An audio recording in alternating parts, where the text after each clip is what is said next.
Ngayon ay unang Sunday ng March. Imagine, nagalisto ya. Mahal na araw na next week, ay next month. Next month. Mahal na araw next month. Tapos sa susunod, Mayo, may flower, thunderstorm. Hindi na. Christmas na naman. Bagyo muna. Kaya ang bilis ng panahon. Sige mga kapatid, tayo muna mag-pray. Lord, salamat sa umagang ito that we are gathered here. You've gathered us here. And we are here for one purpose, to seek you, to commune with you and to our fellow believers. Dalangin namin Panginoon na sa iyong biyaya ay katagpuin niyo kami. And Lord, we stand on the fact that we don't deserve anything apart from Jesus Christ. We don't deserve anything other than sa iyong just wrath because of our sins. But through Jesus Christ, our relationship have changed. We now call you Father. And we are here to commune with you and to receive grace from you. Nang sa gayon ay magkaroon kami ng supply, ng lakas to walk, O God, faithful sa mundong ito na crooked and living in dark days. They need light. And who but you, Lord, can make your light shine through us. At gawin mo yun sa pamagitan ng pagtuloy na pagpapamalas mo sa amin na iyong kagandahan. Ganon din po sa mga kapatid namin wala dito at sa mga papunta pa lang, ingatan mo sila, nasan man sila. At the same grace that you're going to give us this morning will also be given to them in your own special way. In Jesus' name we pray. Amen. Sige mga kapatid, importante ito nga na sinasabi ko. Tinaytelan ko na lang siya, come with expectancy sa Lord's Day service. Importante ito sa atin because sa ngayon, dahil sa digital, dahil sa dami ng mga simbahan and simbahan have different services in one day, punta ka na lang sa kung saan yung convenient sa'yo. Kung ano yung oras na convenient sa'yo, puntahan mo as long as makapag-practice ka ng religious duty mo sa Sunday. But that's not the Lord's Day as taught in the Bible. Pero ititin natin siya with careful pag-iingat kasi meron tayong mga kapatid na hindi talaga able to meet on Lord's Day. So they're meeting on other days, especially mga people in predominantly Muslim communities. Hindi lang sa Middle East, even dito sa Pilipinas, like sa Mindanao, especially yung mga may mayor na mga Muslim, iba yung time of service nila. Pero maging clear tayo dito na ang Kristiyano ayon sa sinasabi ng Panginoon sa Colossians at sa Hebrews, kasi sa Colossians merong heresy din na tinuturo. Kasi naging Kristiyano na sila, nanampalataya na sila kay Kristo, na meron itong mga Judaizers na pag-alis ng mga disipulo, mga apostles, mga disciples ng mga apostles, nagtuturo sila ulit ng Jewish theology, which is importante na mag-observe ng day, ng months, ng buwan, yung mga ganon, observe nila. At parang pinupush pa nila yung doktrina ng mga Hudyo, for example, ng circumcision, observing the feast, observing the Sabbath in a way na salvific, nakakaligtas. Sa mga Kristiyano, wala nang ganon. We are no longer bound to any days as means of salvation, but we are called and commanded by God to observe congregational meetings for mutual edification. Siya sabi sa Hebrews chapter 10 verse 24, 25, magandang basa. Basa kapatid. Hindi ka pala pwede magbasa. 10:24 to 25, tignan natin.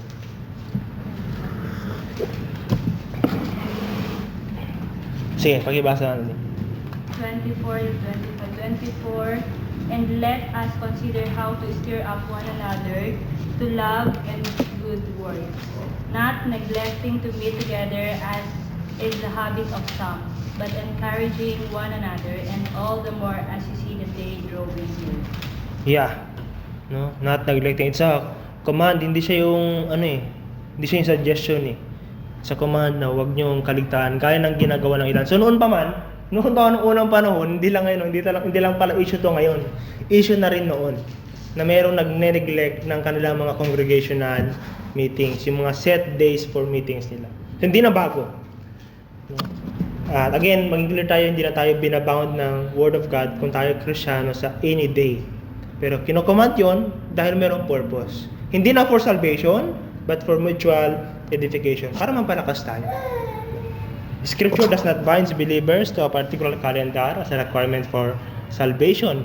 Clear yan. Basahin ko sa may Colossians chapter 2 verse 16 to 17. Sabi ng Panginoon, salita ng Panginoon, therefore, let no one pass judgment on you in question of food and drink, or with regard to a festival or a new moon or a Sabbath.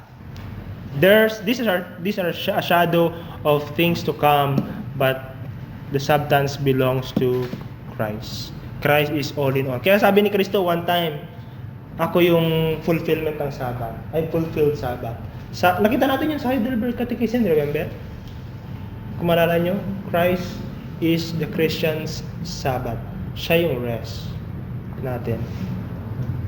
Si Kristo. Yun din yung rason kung bakit linggo tayo nag-meet. Makita din natin yun later on. Ihang muna natin ito.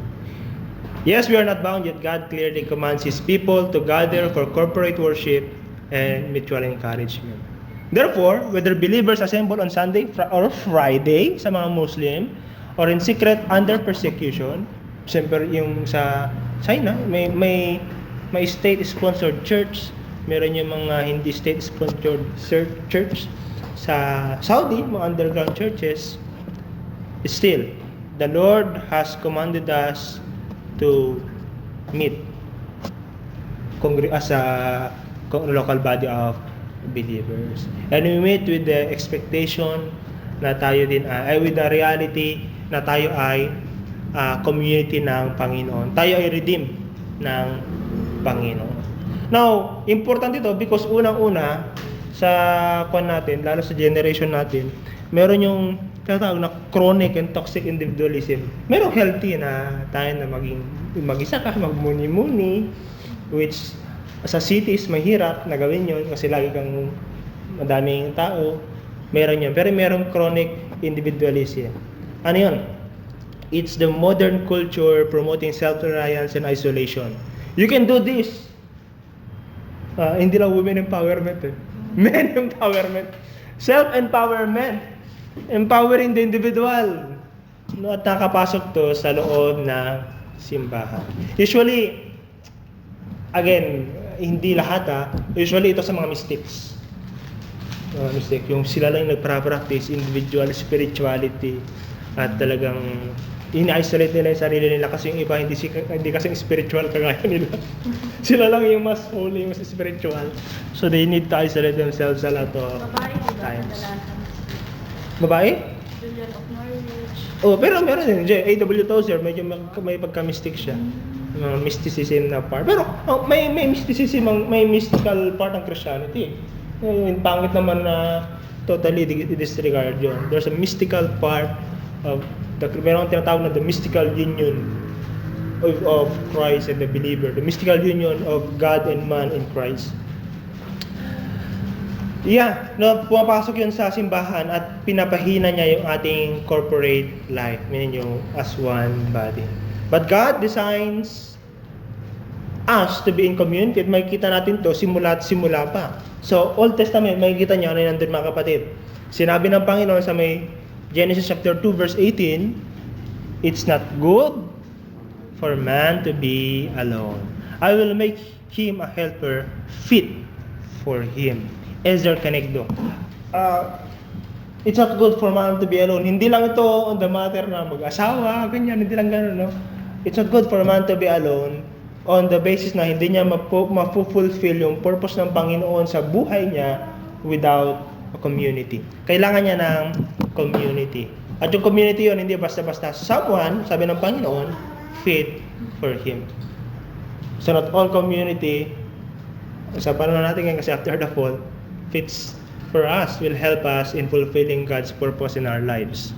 There's this community God designed for us to be able to fulfill God's purpose in our life. Pinapakita nito mga kapatid na ang community hindi lang sa essential after the fall. No, kasi para mag-guard tayo sa pagkakasala, kaya kailangan natin ng body build. No, essential siya even after the fall, even pagkakasala ni Adan at Eva. Makikita rin natin na sa Old Testament, si Haring David, hindi pare. Ha? Si Haring David, ay tuwang-tuwa kapag sinasabihan siya na, uy, tara na sa tabernacle. Tara na, let's meet na ang Panginoon. Not to sounds, I was glad when they said to me, let us go to the house of the Lord. There's joy. There's joy. In Psalm, I think Psalm 42, 44 yun. Sabi nung psalmist doon, nalulungkot na lang ako pag inaalala ko yung mga masayang panahon. Pag sinabi niya masayang panahon, ito yung mga panahon na nagmamarcha siya kasama yung mga believers. Sabi niya, kalungkutan na lang kasi mag-isa na siya, kasi wasak yung templo, kasi wasak yung kanilang spiritual life. So Old Testament, it's clear na nandito. Sa isa pa, ang Panginoon, against sa chronic individualism or isolation in terms of doing life and even spiritual life, because He Himself is committed in bringing His people together. Hindi individual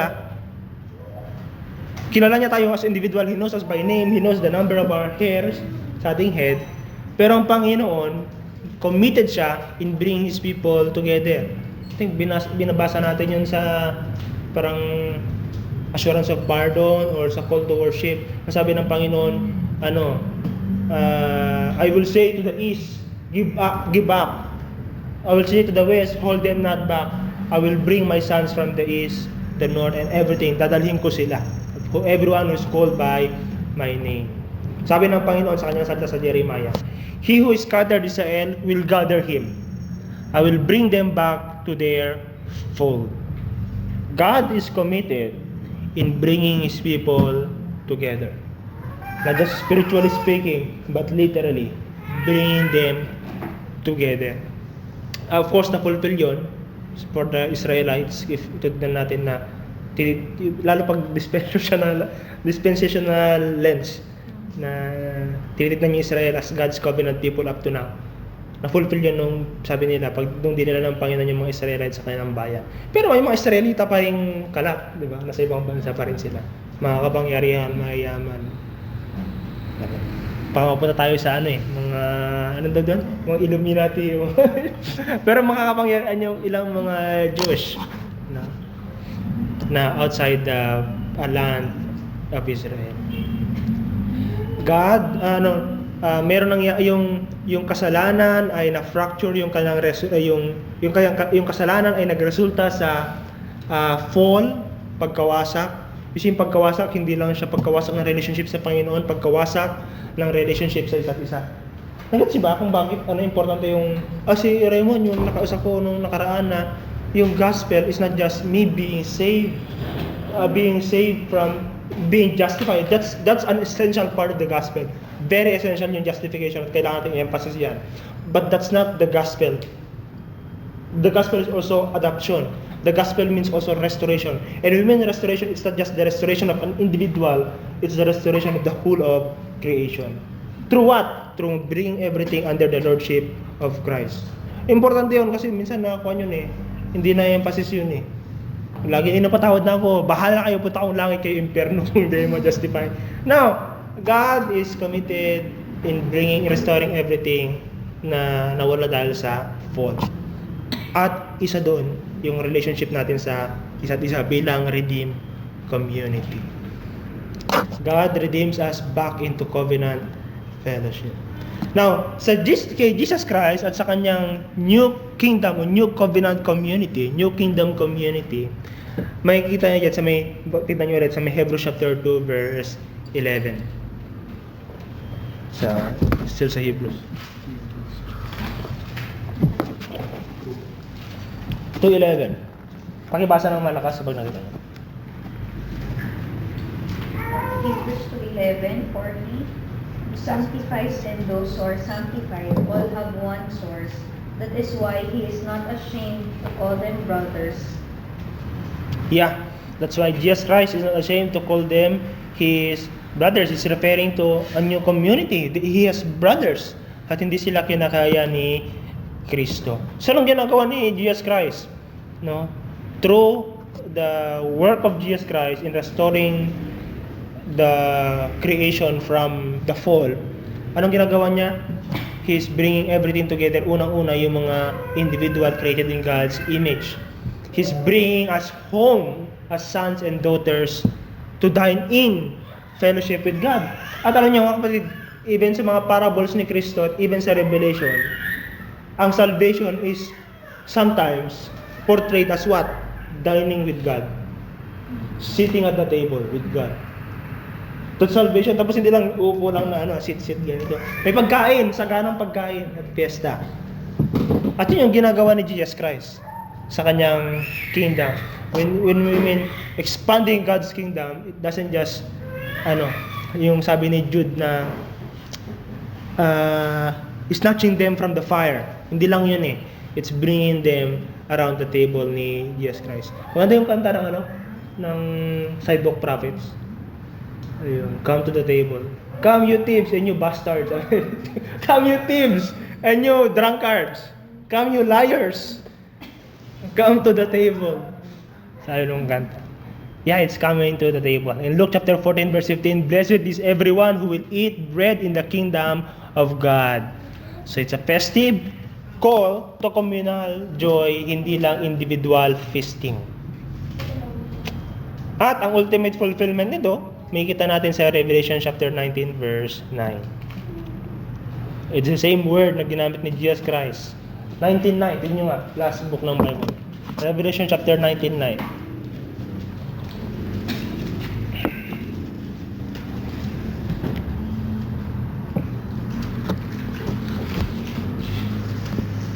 And the angel said to me, Sige, pabasa. and the angel said to me, write this, blessed are those who are invited to the supper of the Lamb. Then he said to me, these are the true words of God. Yeah. Blessed are those who are invited to the marriage supper of the Lamb. Oh, that's salvation. Where we dine in God's presence forever. Uninterrupted. Wala nang sin. Wala nang katamaran na magsimba. Wala na yon. We are in God's presence. So kay Jesus Christ, sa kanyang community, there's this festivity, there's this nurturing, may pagkain, and God's presence in the midst. At makikita niyo yung mga kapatid, simula noon, parang nagkaroon ng pre-heaven na experience ang church nung Pentecost. Kasi God in the midst. Bumaba ng Espiritu, hindi lang sila nag-speak in tongue, merong changes na nangyari sa kanila. No? Merong changes, and these changes set them apart from the community outside. Ibang-iba. Kasi merong care, merong love, merong lahat, sabi ng scripture, walang nangailangan sa kanila kasi every need is being provided. That's the community of Christ. Tapos sa epistles naman, may kita nyo dyan, sabi ng Apostol Pablo, merong one body, many parts. Ginagamit natin lagi pag communion. Merong one body, many parts. At merong one head, one body, and then sa body na yon many parts. Sabi ng Apostol Pablo sa may letters na sa Colossians, patungkol sa kaniningan, kadakilaan, and supremacy ni Christ, Jesus Christ is the head of the body, the church. Jesus Christ is the head of the body, the church. And then sinabi niya pa sa Romans chapter 12 verse 4 to 5, for us in one body, we have many members. So, we though many are one body in Christ. So, pangit, hindi biblical yung individual spirituality. Hindi biblical yan. Kasi ang design ng Panginoon is always to belong to a body. Isolation severs us from the nourishment that we receive only through the body. Because the body, of course, ang konlagi dyan, connected siya sa head. Wala namang nourishment yung body in itself. As per biblical grounding. Wala. Ang nourishment ay nanggagaling sa head, which is kay Kristo. Kaya importante yung gathering. Gathering builds us up. Napaka-importante. Now, sa early church, may kita natin dyan, importante sa kanila yung Lord's Day. I-review na natin kung bakit Sunday tayo nag-meet. Pero again, let's not be dogmatic na, ang Sunday lang dapat ang simba. Kasi, there are Christians, believers in the Lord Jesus Christ na hindi talaga makapag-meet ng Sunday. Lalo sa mga country na kung sila apple of the eye sila, hunted sila. Mainit sila sa mga mata ng authorities. So nag-meet sila on other days. Kasi kapag Sunday, red tag na sila. Oh, matik. Christian mga. So nag-meet sila sa other day. But in the early church, the apostles modeled weekly gathering on Lord's Day, which is yung Resurrection Sunday, shifting from the Sabbath na Jewish to the Lord's Day na joyful ang worship. Kasi bakit? Ano nangyari sa Lord's Day? Magandang makita niyo yan sa buong kakwento ng Bible. Kasi parang sa creation, doon ika-7th day, which is Sabbath day, Sabado for the Jewish, nag-rest ang Panginoon. So nangyari, man began to do the work. O nag-rest din ang mga tao doon, Sabbath. But man began to do work the next day. The next day, nag-work ang tao, tapos nag-fall, and so tapos yun, may Sabbath pa rin ang pinapractice nilang rest day. Pero si Jesus Christ, from the fall, nagkawatak-watak, nagkawasak-wasak, nawasak yung shalom, nawasak yung creation, nawasak yung harmony. Anong ginawa ni Jesus Christ? Ibang ginagawa ni Jesus Christ, the kingdom of God is at hand, meaning the work of God in making everything new is here. Nandito na, sabi ni Kristo. At nagsimula yun, nung natalo niya ang kamatayan, death. Death is separation. Yan, pag-usapan naman. Death is separation from everything that you enjoy. Separation from your loved ones, separation from the food, from coffee, from Skyflex. Separation from everything. Separation from this earth. That's death. And when the Bible speaks of death, it means separation also from the source of shalom, which is God. So, nung ginagawa ni Jesus Christ sa Resurrection Sunday, nung siya nabuhay, tinalo niya yung rason ng pagkawasak-wasak. Death. Ang pangil ng kasalanan, kamatayan. Tinalo niya. Kaya tayo nag-celebrate ng Sunday, Lord's Day service. Kasi inaalala natin yun. Tapos hindi siya yung groggy, malungkot na It's celebration of Lord's Day because Jesus Christ has begun the work of making all things new. And that explains kung bakit meron ng something sa atin na hindi na kamatayan, kundi buhay. May buhay sa atin that makes us long more for life, and that makes us hate anything that brings the idea of death. I'm not referring to EGK. Ayaw natin lahat ng kamatayan. Ayaw. It's unjust. Kaya doon nabibuild yung Kaya doon natin nabuild, especially predominantly Christian countries, ayaw natin sa capital punishment as much as possible. Kasi hindi. It goes against sa design ng Panginoon. Of course, that's debatable. Pero yun nga, sinasabi ko lang na madalas, yun yung pinanggagalingan ng conviction na yun. Death is never God's design. It's life. God's bringing life. Paano yun? Bigyan mo ng chance mag-repent. Paano pag doon pala magre-repent? Ibang usapan na. Pag saka pala pagtutusukan ng euthanasia, magre-repent na ako. I don't know. Anyway, so clear yan mga kapatid na Lord's Day, Sunday, yun yung dahilan. At nakita natin sa may Acts chapter 2 verse 42, yung mga disciples, nag-meet talaga sila, ang mga apostles, that includes yung 120 plus the 3,000 na na-convert, nag-meet sila for what? Teaching, fellowship, the breaking of bread, and prayers. That's important. Teaching, fellowship, the breaking of bread, and prayers. Tapos, si Apostol Pablo, una sila nag-meet sa Lord's Day, Acts chapter 20 verse 7. Makita niya dyan, on the first, nag-meet sila sa first day sila, Apostol Pablo, nag-observe sila. Pero doon din sa sa Jewish yun sa mga non-Jewish, sa mga Greeks, sa Corinth chapter 16 verse 2, ito may kinalaman sa offering. Nagpapakonnect sa Apostol Pablo ng offering sa Lord's Day, first day of the week, Sunday. On the first day of every week, each of you is to put something aside. And on the first day of the week, when we were gathered together to break bread, also yun, Paul talked with them. Yeah. Now, merong reference sa early church, hindi lang sa Bible, yung mga early martyrs, 150 AD. So, basically, medyo naabutan pa nila yung mga apostles dito, no? Kasi 150 AD. Si Justin the Martyr, meron siyang sinulat, sabi niya, and on the day called Sunday, all who live in cities or in the country gather together to one place. And the memoirs of the apostles, that is their teaching and their writings, and of the prophets are read. Then we all rise together and pray, and bread and wine are brought. Imagine yan. Meron na nun. Hindi lang sa mga disciples, even yung mga sumunod sa kanila. Practice nila. So hindi to, kasi may nag-claim mayroon lumalabas sa mga YouTube na, yung Sunday, turo yan ng Roman Catholic, that's pagan. Hindi, bago pa man may Roman Catholic Church, the early church practiced this. Lalo ang gumagawa ng mga Sabatista yung mga YouTube na dinedebunk nila na hindi dapat Sunday. No, before even the Roman Catholic Church, before even nagkaroon ng Pope, that is their Pope, hindi si Pope Peter, kasi sabi na si Peter yung first Pope Hindi. That is yung institutional church. Sunday, nagmimit na ang mga Christians. Yung mga Protestant and Puritan, sabi ni John Calvin, siya yung John Calvin, sa mga champion sa Lord's Day service.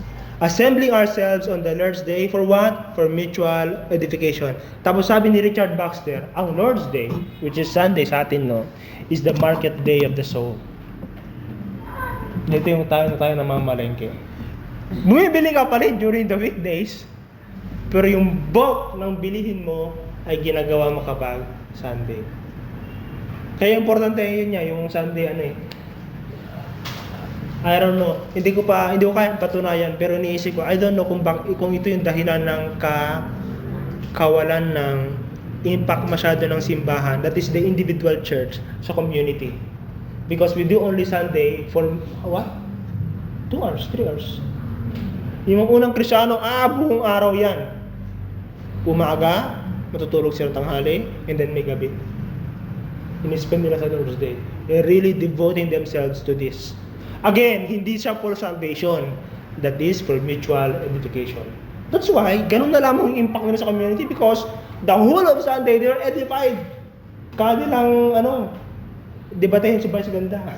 Kaya nilang i-debunk yung claim ng community, not just with their intellect, but with the spiritual anointing, spiritual fervor na nakukuha nila because of the mutual edification that they've received on the Lord's Day. Kaya napaka-importante ng Sunday. Nung nakaraan pinag-usapan natin, medyo mahirap sa BCI Isabela because of our situation na magkakalayo tayo ng lugar, madami sa atin. But it's possible through those magkakalapit and those mag-asawa. Possible yun na i-practice. Na talagang buong Sunday, igugulin siya sa pagninilay nila sa Panginoon. Kaya ganun na lamang yung influence nila. Very, parang even the politicians are bound to attend the meeting kasi politiko.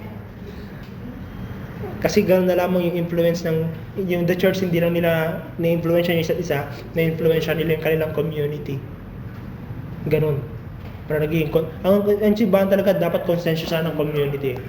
Hindi ang simbahan taga-tolerate taga-pirma sa taga-pirma sa papel, ko-condone. Hindi dapat ang simbahan ng konsensya ng society. Now, tinanong kasi ni Bro Joshua to, meron pa sana sa i-discuss natin sana yung mga revival, pero sa kanin, iba nito. Sa Deuteronomy chapter 6 verse 7, kinumand ng Panginoon na ang home ng community. Uy! Excited ka din maligtas. Nalpas mo di testimony? Ampay. Uy, sakto ali napatamaan ka kuma dito yung message. Para sana. Anyway. Kasi tanong ni Bro Joshua, kasi pinag-usapan niya Lord's Day. Paano naman yung mga non-believing yung family nila? Kasi ang encouragement is to observe it as a family. Paano naman for those, kasi iba to kuma dito sa Israel buong bansa But Deuteronomy chapter 6 verse 7, pakibasa nga Trojan. Deuteronomy 6:7. You shall teach them diligently to your children, and shall talk of them when you sit in your house, and when you walk by the way, and when you lie down, and when you rise. Yeah. You see the priority of family worship doon na ililid ng parents. At sa kanya na, sa Israel, sa covenant community. Pero ganun din sa atin na mga believers na, especially when we belong to a family at lalo tayong parents kami ni Grace, okay, ito maging future. Priority ang family worship. Hindi siya yung sideline lang. And you know, pinag-usapan natin nila Kuya Garner noon, no? Yung tayo ng mga Puritans, kapag pag walang family worship, the father is subject for church discipline. Ganun sila ka-strict. Again, pwede siya mag-fall talaga into legalism, but again, gusto kong yung sabi niya, doon tayo nanggagaling tayo sa purpose ng mutual edification, for the purpose of edification, and for the purpose na makilala ng tao ang Panginoon lalo ng ating pamilya. Now, for a non-believing biological family, the Bible has a word for this in 1 Corinthians chapter 7 verse 14. Minsan ginagamit to sa sa infant baptism. 7:14. Ano eh? 1 Corinthians 7:14. For the unbelieving. Sige. For the unbelieving husband is made holy because of his wife, and the unbelieving wife is made holy because of her husband. Otherwise, your children would be unclean, but as it is, they are holy. Yeah. Again, hindi to nagtuturo na parang tinuturo ng mga Mormons, no? Na kapag Kristiyano ka, buong pamilya mo magiging maliligtas, saved na. No, that's not. Kasi even ginamit din ng Panginoon yung for the pregnant will be saved through childbearing. For the woman will be saved through childbearing. Does that mean na kapag kahit hindi ka nananampalataya kay Kristo, kapag buntis ka at nanganak ka, ligtas ka na? Of course, no. So yung sanctification din, made holy dyan, hindi ibig sabihin na ligtas na. Meaning lang yan, itong sabi ni J. Bach dyan, na if you're a Christian and you're a member of a non-believing family, your family members are placed to a very special position. In that, they have the chance of all the people in the world, they have the chance to hear the gospel. Or not just hear, to witness the gospel, transform you as an individual. Yun yung meron sila. They have the chance. They are set apart sa ibang tao. Lugi, of course, kailangan natin evangelize, pero gusto kong gamitin yung lugi. Lugi yung mga pamilyang walang Kristiyano sa pamilya nila.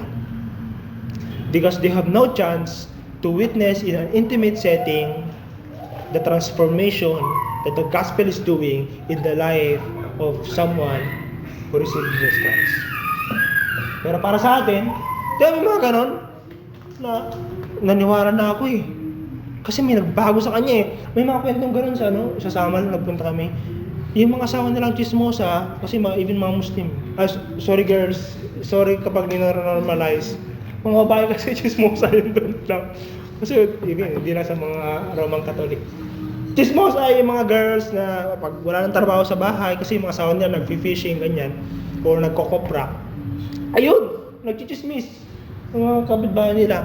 Pero nakilala na si Kristo, hindi na. Uy, sige, punta ka ba dyan sa discussion kay Isa Almasi.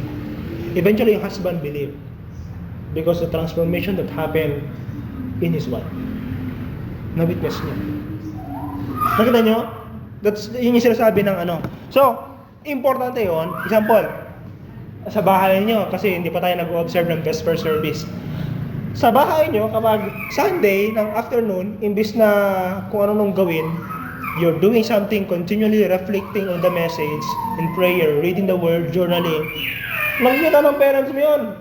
Sila nagmamadyong. Sila ano bang ginagawa nila pag Sunday? Nanood ng panagbenga kasi Sunday ngayon. Nanood ng panagbenga or basketball. Pag Sunday, wala ba ni Pacquiao? Ikaw, nandun, i-replay ko na lang yan. Nagmumuni-muni ka, yes. Nagmumuni-muni ka. They're beginning to ask, what's in this Jesus, what's in this Bible that my child, my son, my brother, my wife, my husband is so enamored. Talagang excited na excited siya laging na alamin, pag-aralan. And he's willing na ilaan ang buong araw just for this. What's with this? So they began to ask. Di yung ibig sabihin nito mga kapatid. They are in a position, privileged position, to witness someone who's been changed by the gospel. And of all the people, they have the greater chance to believe also. Kaya importante yung pag-observe ng Lord's Day. No? Now, ngayon, sa panahon natin, again, ito ay hindi sana hindi maging tayo legalistic, no? May mga gano'n nakukonsensya pa eh. At dapat makonsensya naman tayo nagsimba. Pero yung mga nakukonsensya sa kasi it's not a matter of consensya yung pagsimba eh.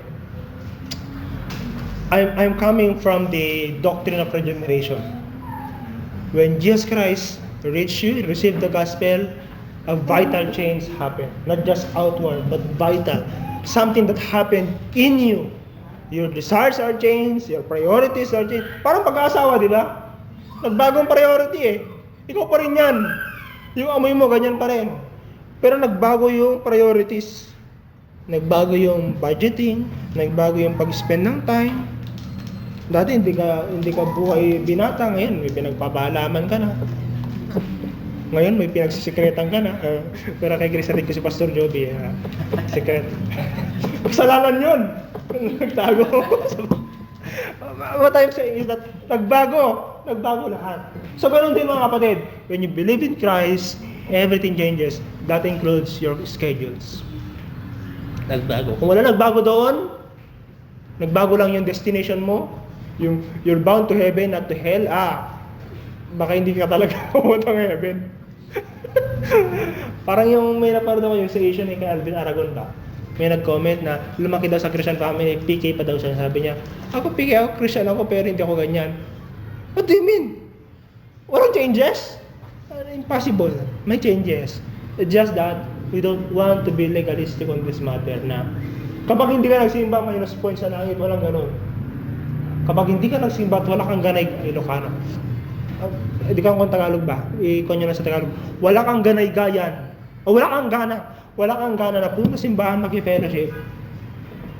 Maybe that's not just about you being lazy. There's something going on. Serious thing. Maybe you're not being saved in the first place.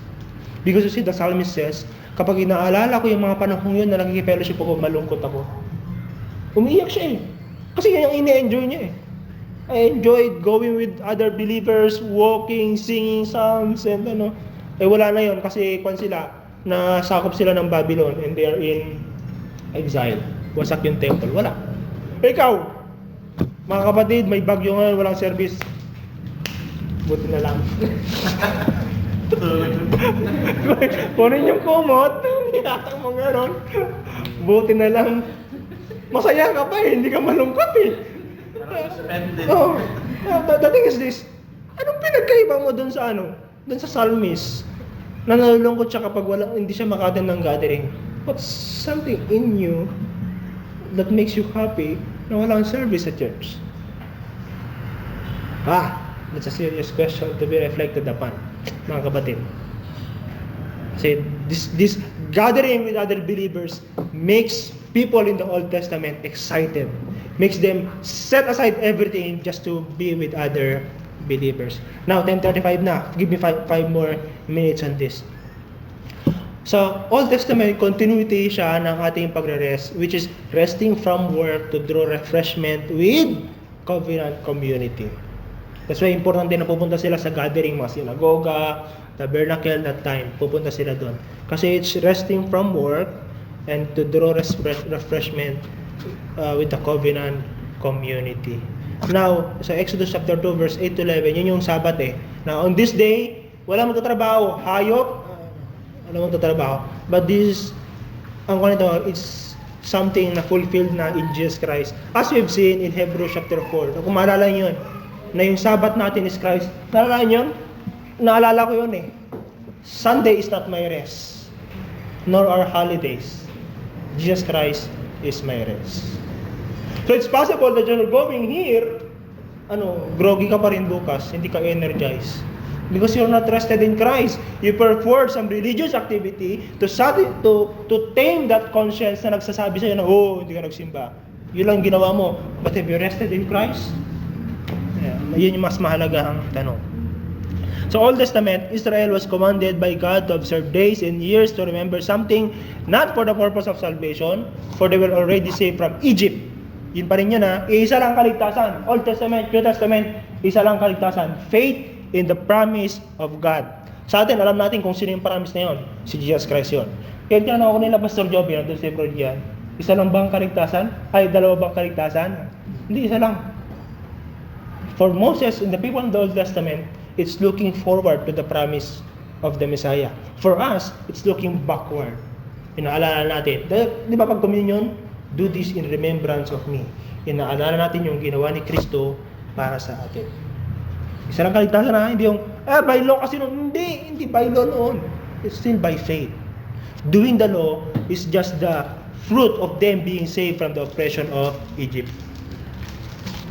Now, remember, God has created everything beautiful. God has created everything for us to enjoy. That includes the fellowship of believers. Kaya pangit kay Adan na walang kasama. Malungkot siya kahit may aso siya Di ba? Oh, ganoon din ako pag wala si Grace noon. Pag si Coco lang, si Ningning kasama ko. Masaya naman. Pero iba yung may kasama ko ng community mas iba yung kasama ko yung community of believers. Iba pa rin yun. Now, gathering for Sunday service, for Lord's Day service ngayon, is not just kanina, continuity na sinasabi natin from Old Testament to the refreshment with the covenant community. Gathering on Lord's Day service is our response to Hebrews chapter 10 verse 24 to 25. Not neglecting the day of your meetings. Gaya ng ginagawa ng iba. As in the habit of some. But encourage one another. Isa pa, anong ginagawa natin kapag Lord's Day service na you're coming here, pwede ka namang matulog Pwede ka namang magnegosyo, side hustle. We're communicating something. In Matthew chapter 6 verse 33, seek ye first the kingdom of God and all these things shall be added unto you. Ang sinasabi natin sa mundo when we're gathering every Sunday, that there's something far better, far worth treasuring sa ating Bible study. Oh, Bible study yun, kay Zacchaeus. Something worth treasuring. That's what we are communicating. We are willing to set aside everything, including pag-wash ng damit, pag-wash ng pinggan, including going to cine to watch, ano ba yung sikat na movie ngayon? Avatar? Uy, panoorin natin. Gusto rin panoorin yung nakaraan Kaso, wala, saan ba napunta yun? Pampasok ka baby. No! There's something more. Those things are good, but they're not the best. And on Sunday, we're communicating them. We're pursuing the best. Sundan nyo din kami kung gusto nyo. Pang isa pa, a longing for God's abiding and manifest presence. We gather because, again, yung title nito, we come with expectancy. You know, in revival days, ang sinasabi ng mga tao, kaya nila kaligtasan as possible ng mga gathering because ang ganito yung sinasabi nila, the Spirit might come. Again, evangelicals to mga to, they have already the doctrine of indwelling of the Holy Spirit through the doctrine of regeneration. You cannot be saved unless the Holy Spirit indwells in you. But there's this manifest presence of the Holy Spirit na so obvious. Kaya yung mga Kristyano nun, hindi, kailangan ko pumunta kasi baka the Holy Spirit might come. At wala ako. I might miss the chance. Those are in revival days. Of course, pwede pa rin naman ngayon. Kasi revival is God's work. It's not the, ay, preacher si ganito. Revival. Ganun ba? Ay, si ganito, preacher, siya yung revivalist. No. Revival is God coming down, not someone coming in. It's God coming in a manifest special presence. Yung mga Kristyano ng unang panahon, they gather because of that, with the expectation that they may be able to meet, that they will meet God. Mga kapatid, sorry, napiyok na ako. Sana magkaroon tayo ng ganong expectation. Napupunta ako, hindi lang para makinig again ng another word, para makonsensya na naman ako, para mabasag na naman ako. No! Pupunta ako sa Sunday because I want to meet God. I want to encounter Him. And dun sa Psalms, kinakanta natin kay God inhabits the praises of His what? Of His people. God inhabits the praises of His people. So it's possible here that when we pray, when we sing, God might come and that might cause us to stop from singing. May mga kwento ako sa mga experiences na ganito pero baka maging mayabang ako pero wag na lang. That is in the community, no? Yung sa experiences of being a community of having God's manifest presence in the midst.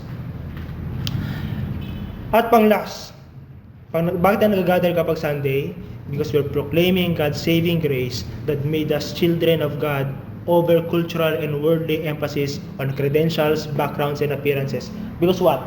Kapag nag-gather tayo kapag Sunday, it's just that itong fellowship kasi natin, mostly tayo dito mga professional eh. But on Lord's Day, ang madalas na kino-communicate natin sa mundo,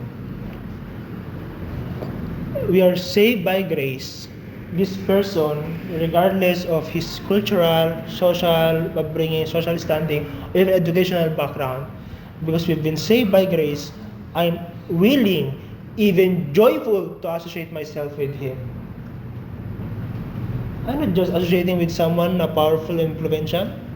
I'm far more willing to associate myself with someone even with lowly backgrounds of worldly standards, because the same grace that's reached out to him is the grace that reached out to me.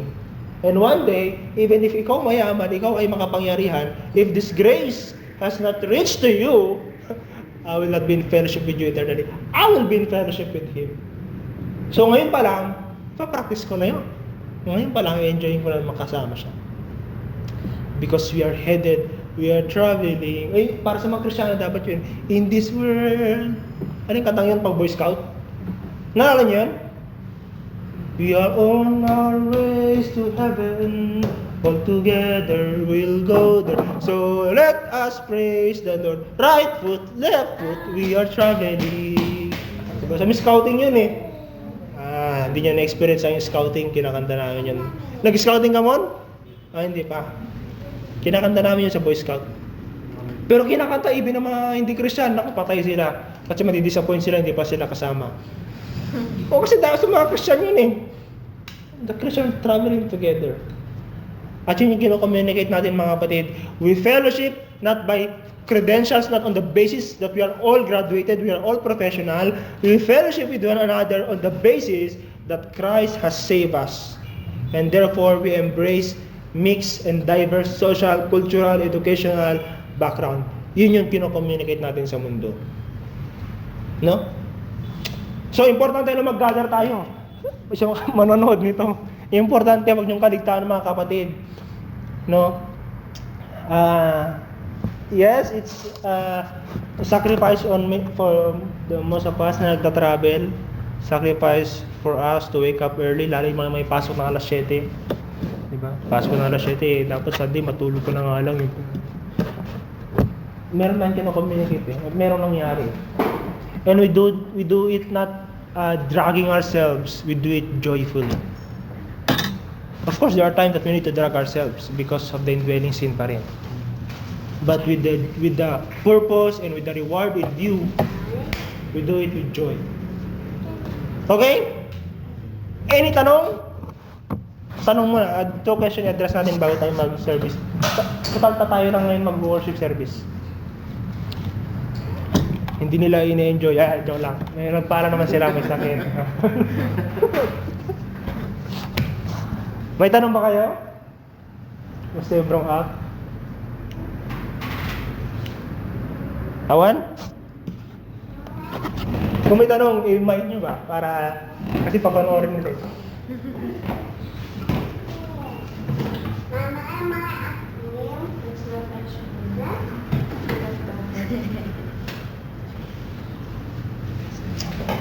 Sana tanong mga kapatid. Tiba nyo, talagang so magsimba na kayo every Sunday. Yeah, kaya saan tayo magpunta?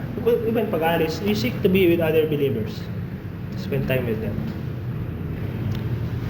Si Martin Lloyd Jones may kwento yun na kasi may every year may binibigay sa kanyang leave na pupunta sa isang lugar, mumuni-muni. Pero magsisimba pa rin siya kahit barrio church. Pero ang problema doon, kapag nalaman ng lugar ng pastor doon na siya yung magbabakasyon doon, i-schedule siya agad for preaching. Pero sabi ng asawa niya, hindi niya matatanggihan kasi gusto-gusto niya. It's just that, ibang community, so makaka-rest siya. Usually sa mga beach places daw ng Wales. Yung kwento. Sige, kung wala, tayo ay i-close natin ng sa panalangin. Aming Ama sa langit, salamat for giving us a day. A day na pwede kami ding maging confident at nagpapaalala sa amin na hindi kami in control. You are. You're sovereign. And we can give up one day in seeking to hustle, to do work, to stretch ourselves. We can give up, oh Lord, knowing and being assured that our Father in heaven knows everything we need even before we ask it. So spending one day with other believers in rest, in worship, and listening to your word ay hindi waste day as others say.